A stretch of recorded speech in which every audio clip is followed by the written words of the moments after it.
The warm, treacherous waters of the Caribbean in 1720 were a stage for desperation and violence.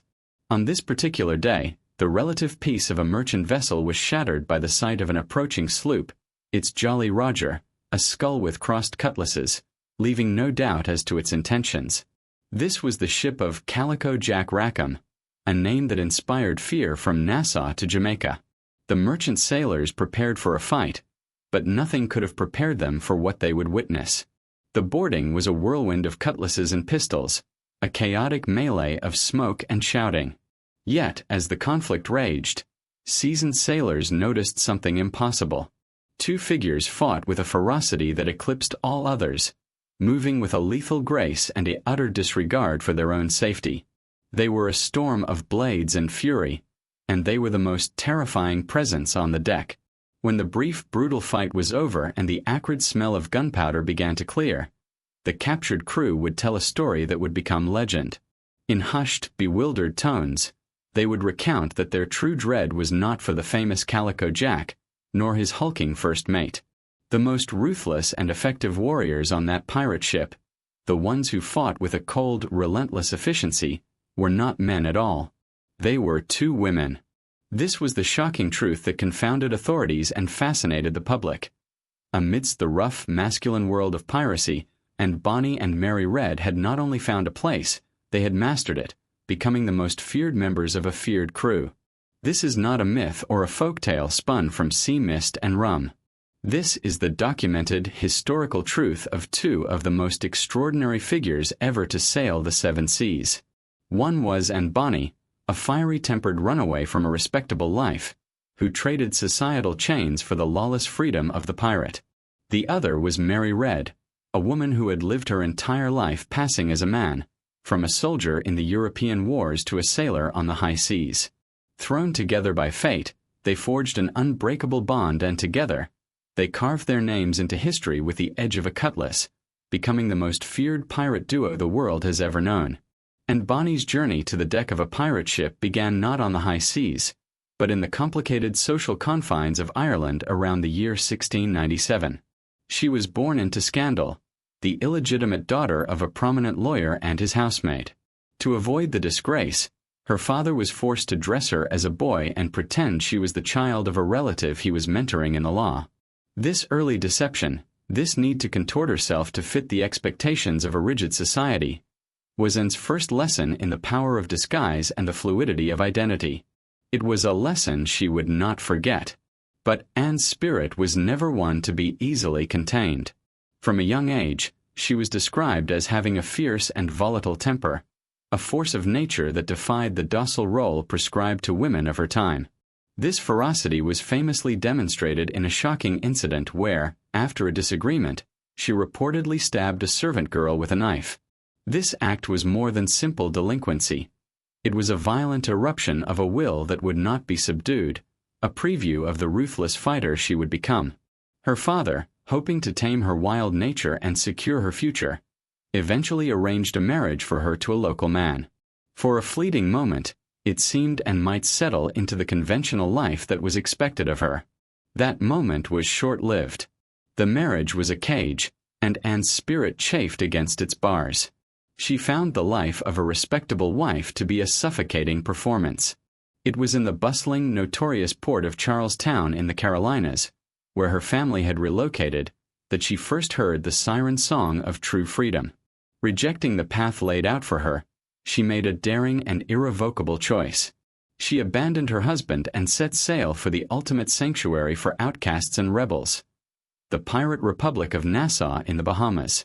Nassau was a world turned upside down, a place where the rules of the old world did not apply, and it was here that Anne Bonny truly began to invent herself. In this chaotic, sun-bleached haven, she encountered the flamboyant pirate John Calico Jack Rackham. He was charismatic, known more for his taste in fine calico clothing and his boldness in stealing a sloop from Nassau's harbor than for being a particularly brilliant or fearsome pirate.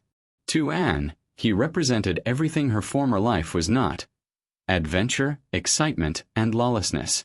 She became his lover, and in a radical act of defiance, she cut her hair, donned men's trousers and a jacket, and joined his crew as a common sailor. Disguised as a man, she stepped onto the deck of a pirate ship, trading the silent prison of respectability for the roaring, unpredictable freedom of the sea. While and Bonnie's story is one of a woman rejecting societal chains, the tale of Mary Read is, from its very inception, one of survival built upon a foundational deception. Her life was a performance, a role she was cast in before she could even understand the script.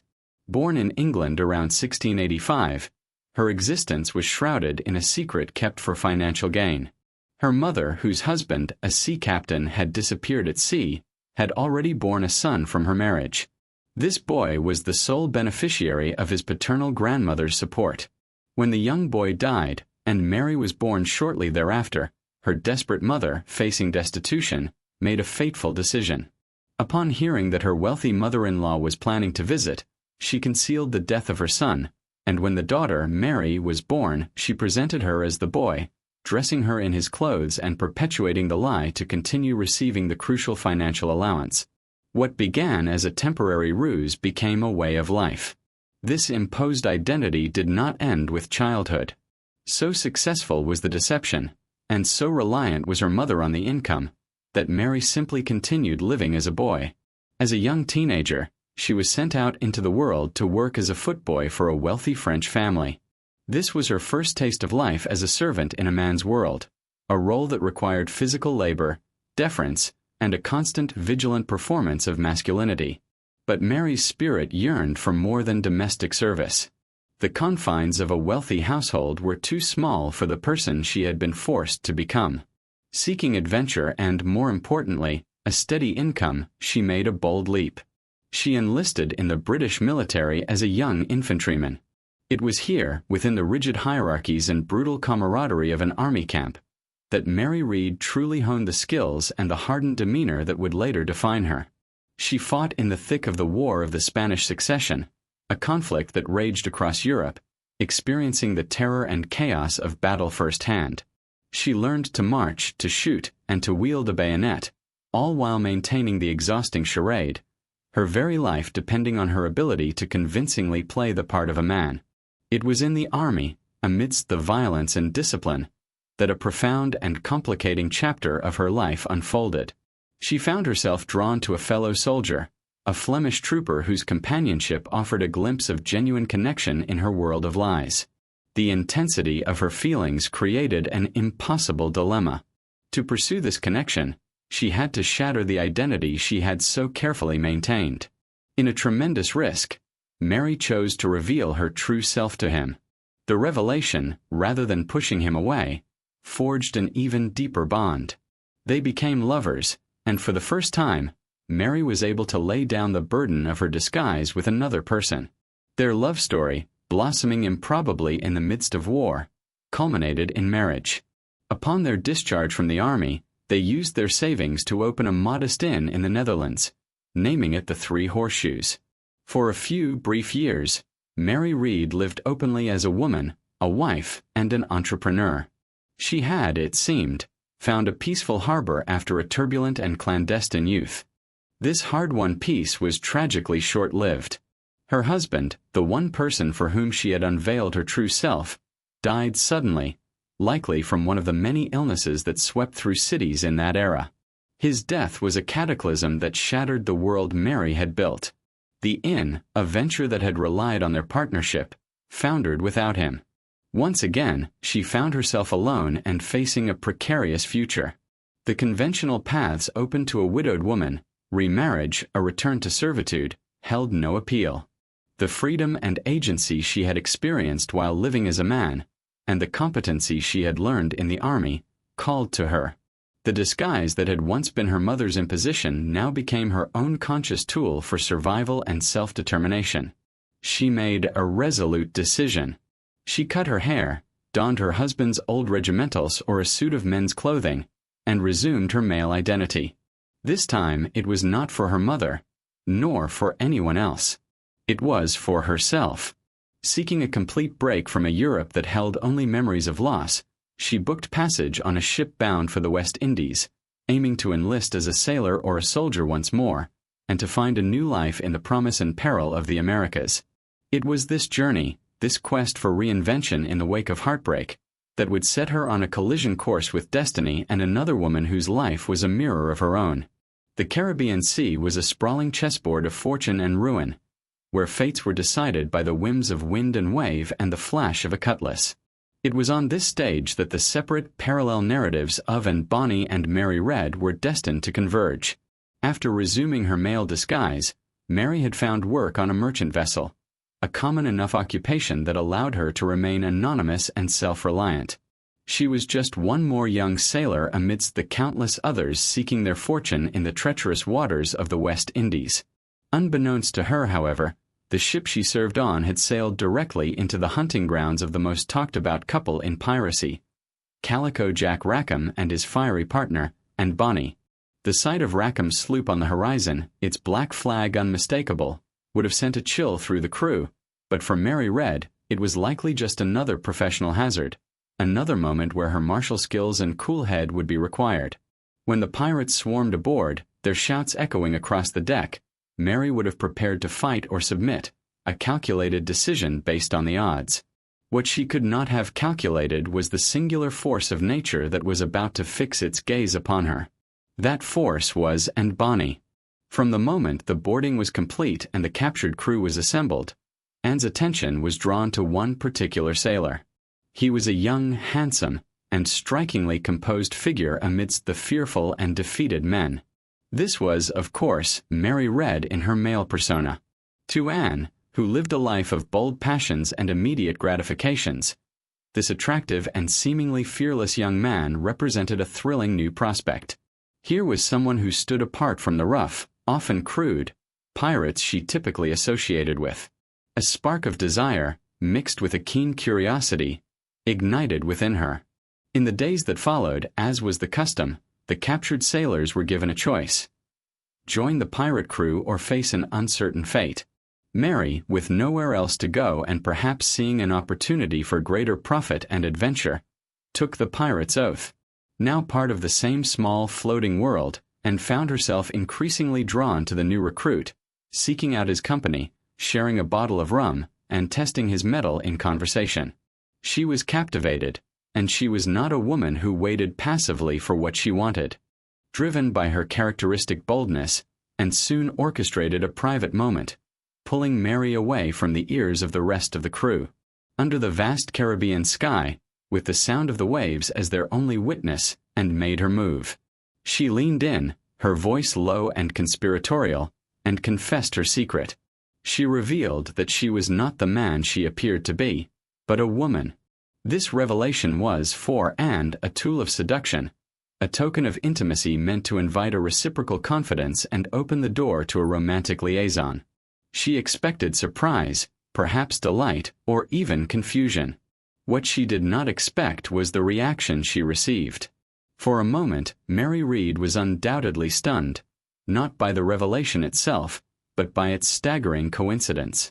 The carefully constructed fortress of her own identity, maintained for a lifetime through sheer force of will, was suddenly confronted with its mirror image.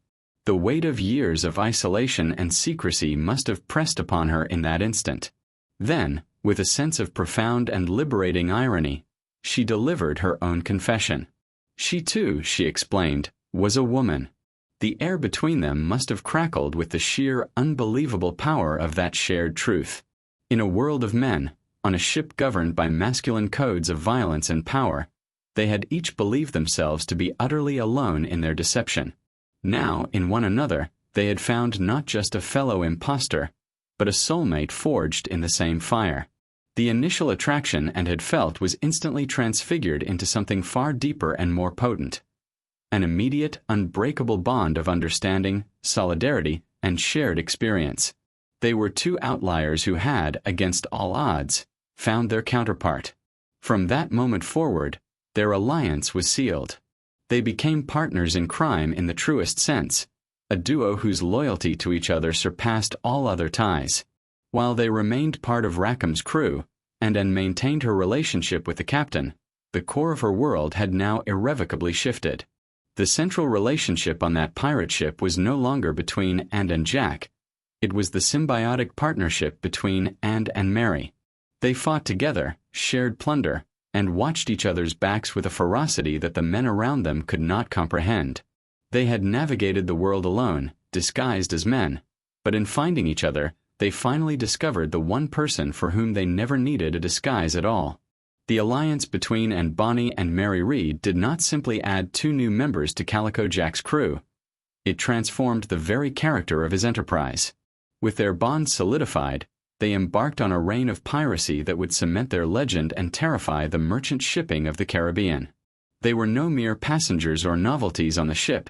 They were integral, formidable combatants whose prowess with cutlass and pistol quickly became the stuff of fearful rumor. Witnesses from captured vessels would later testify to their shocking ferocity, describing them as being, in the words of the trial documents, resolute and ready to fight to the last. This was not hollow praise.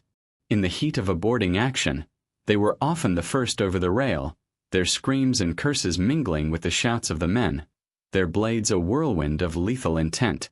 They fought not with the clumsy desperation of amateurs, but with the cold, practiced skill of seasoned warriors.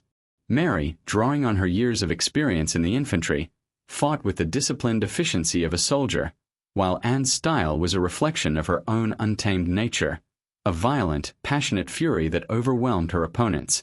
Together, they formed a perfect complementary team, a dual force that struck fear into the hearts of any sailor who saw them charging across a blood-slicked deck. This fearsome reputation was thrown into sharp relief by the stark contrast they provided to the rest of the crew, including their own captain, Calico Jack.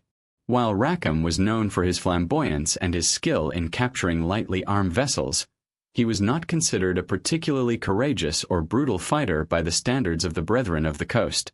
The same could be said for many of his men. It was an open secret, later confirmed during their trial, that Anne and Mary were often the most aggressive and determined fighters aboard. They displayed a courage that shamed some of their male counterparts, a fact that undoubtedly chafed the more traditional pirates and fueled their growing notoriety. They did not just participate in the violence. They excelled at it, embracing the brutal logic of their chosen trade with a fervor that surpassed those who had been born into a world where such violence was considered a male prerogative. Their presence on the front lines was a constant, living challenge to the assumptions of their era, proving that the capacity for ruthless violence and unwavering courage was not a matter of gender, but of individual spirit and resolve. In this, they lived by a code far more radical than any written pirate articles, the code of absolute equality. On their ship, amidst the democratic, if often brutal world of pirates, they demanded and received the same rights and responsibilities as any man. They stood watch, they hauled line, they shared in the votes that decided the crew's next target, and most importantly, they received an equal share of the plunder. This was a staggering concept in the 18th century, a time when a married woman's legal identity was subsumed by her husband's and her opportunities for independence were virtually non-existent. Yet here were 2 women, living and fighting as full equals, their authority earned not through birthright or marriage, but through demonstrated skill and sheer force of will. The pirate ship, a symbol of lawlessness and terror, became for them an unlikely vessel of liberation, a floating society where their worth was measured by their actions alone. Their extraordinary situation, however, could not entirely insulate them from biology. In a twist that adds a layer of profound complexity to their story, both women became pregnant during their piratical career. And, whose relationship with Calico Jack continued, was the first to find herself with child. Later, Mary, in a poignant echo of her past, formed a connection with a young artisan who had been captured from a prize ship. Showing him mercy, they allowed him to join the crew, and Mary, once again, revealed her true identity to a man she had grown to love. She too became pregnant. This development forced a temporary hiatus from their lives of violence. In accordance with the custom of the time, they would have been put ashore, likely in Cuba, to give birth and recover. The fates of these children are lost to history, a haunting mystery at the heart of their saga. But what is most telling is that for both women, motherhood was an interlude, not an endpoint. Once they were able, they each made the conscious choice to return to the sea, to the life of danger and freedom they had carved out for themselves alongside their sister-in-arms. They left the safety of the shore to rejoin the crew, reclaim their weapons, and resumed their titles as the most feared and formidable pirates on the Spanish Main, their legend only growing with each act of defiance against the world that had tried to confine them. The zenith of their infamy proved to be breathtakingly brief. In late October of 1720, after a successful capture of a prize sloop, Calico Jack and his crew anchored in the familiar sheltered waters of Dry Harbor Bay, Jamaica. They were close to home, basking in the afterglow of their latest victory, and the atmosphere aboard the ship was one of reckless celebration. Liquor flowed freely as the pirates divided their plunder and toasted to their own cunning, their guard lowered completely by a false sense of security. They believed themselves to be masters of their domain, invisible to the forces of law and order they so openly mocked. But the sea is a fickle ally, and their hubris had charted a course for their downfall. A local fisherman, spotting the notorious pirate vessel, immediately alerted the authorities in the nearby town. The British governor, eager to crush this brazen symbol of lawlessness, dispatched a well-armed sloop, commanded by a Captain Jonathan Barnett, with a royal pardon in one hand and orders for capture in the other. Under the cover of a dark, moonless night, Barnett's vessel closed in on the unsuspecting pirates. As Barnett's sloop drew near, the initial alarm was likely met with groggy disbelief by Rackham's crew. The celebration had taken its toll. Most of the men were deep in a drunken stupor, their bodies and minds softened by rum and revelry. The sight of the naval vessel, its intent clear, cut through the haze of intoxication, replacing bravado with sheer panic. In a scene that would forever define the difference between the two women and their comrades, the male pirates, including Captain Rackham himself, stumbled over one another in a frantic, cowardly scramble to hide. They fled from the open deck, pouring down into the cramped, dark hold of the ship like rats abandoning a sinking vessel, hoping to evade capture by mere concealment. They left the defense of their ship, their freedom, and their very lives to the elements and to fate.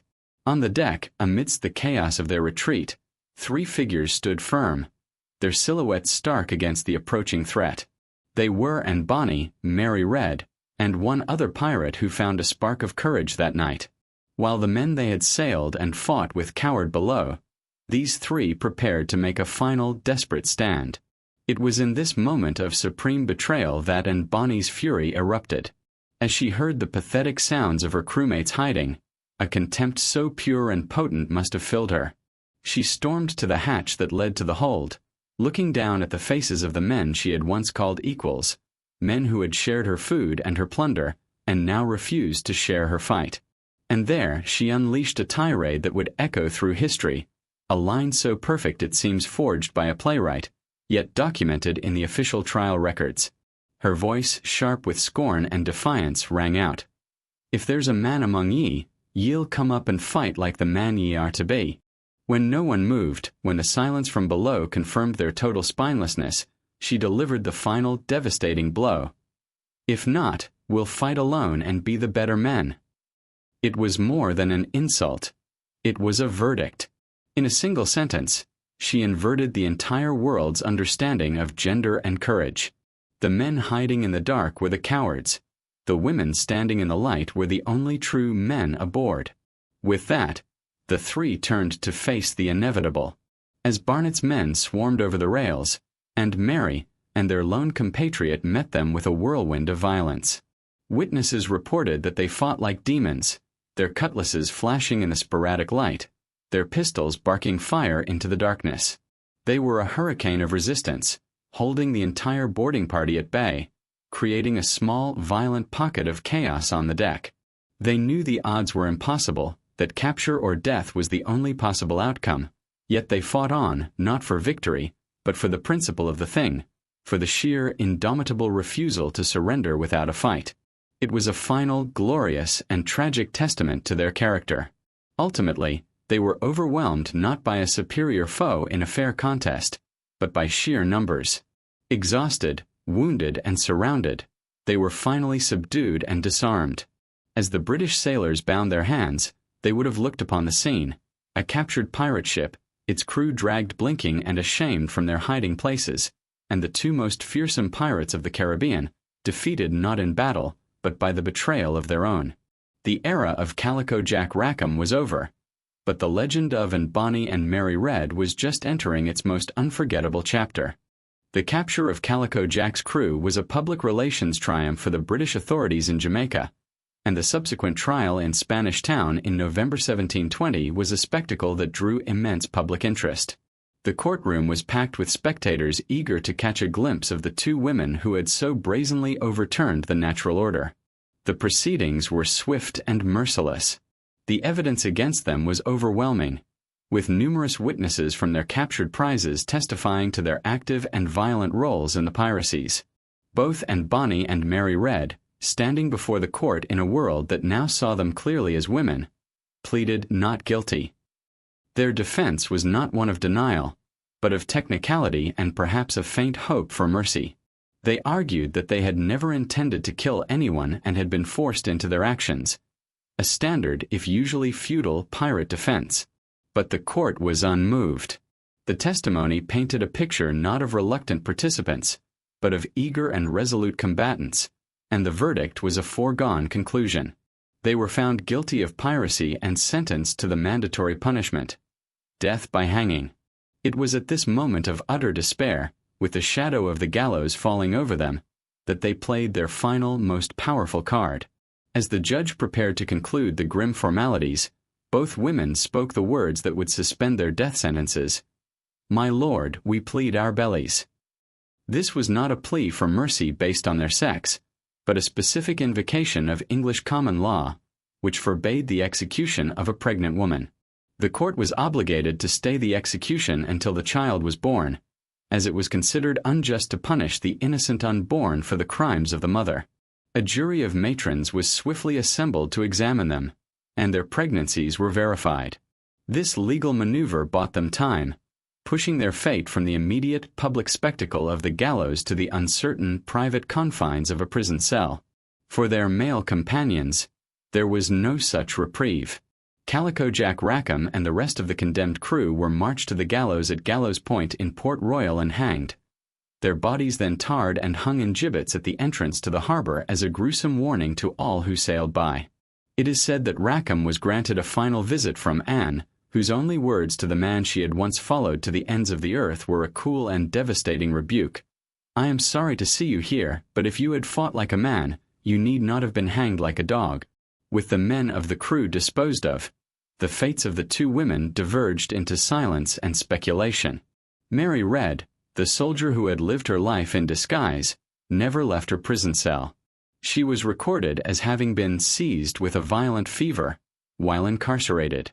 The harsh conditions of the Jamaican jail, combined with the physical strain of pregnancy, proved too much. She died in prison, likely in April 1721, and was buried in an unmarked grave. Her story, which had spanned battlefields, the high seas, and a sensational trial, ended not with a bang, but with a whisper, a quiet, tragic conclusion for a life of such extraordinary fortitude. Bonnie, however, simply vanished. The historical record, so vivid in its details of her crimes and trial, falls into an absolute and tantalizing silence after her reprieve. Her name disappears from all official logs, court documents, and prison registers. There is no record of her execution, nor of her release. This void has given rise to centuries of speculation. The most persistent theory suggests that her wealthy and influential father, William Cormac, having established himself as a successful merchant in Charleston, intervened. He may have used his connections and fortune to secure a pardon, or perhaps arranged for her to be quietly released and smuggled out of Jamaica to avoid further public scandal.